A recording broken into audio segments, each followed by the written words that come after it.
Caloring xoan ngay che ô lên lê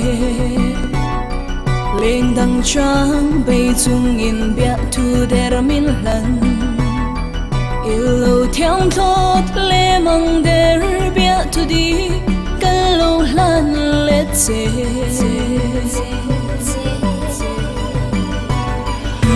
don lung rut em một tiếng cho lên đằng bộ sira no xin biết tuy phá được chung in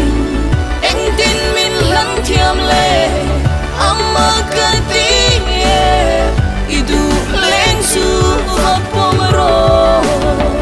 karing thấy to lâu che idu lên to đã chua ilung long vật đi kim ro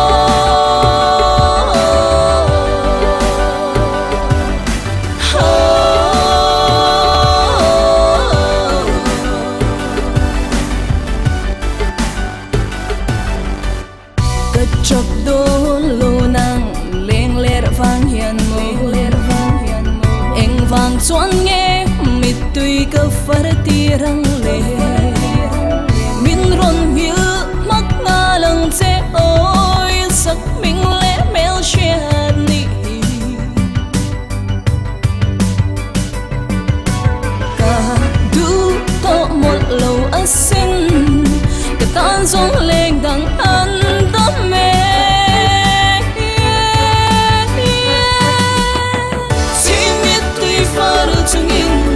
anh tin mình lắng thiam lệ amma cái tiếng idu lên su và pomero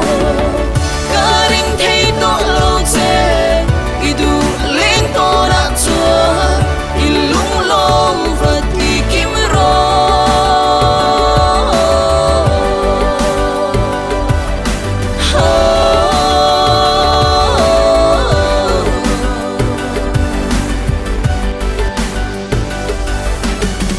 nâng nên cân lùn lùi càng ai môn lô mình hiểu ngờ một rô cái dòng càng yêu tóc che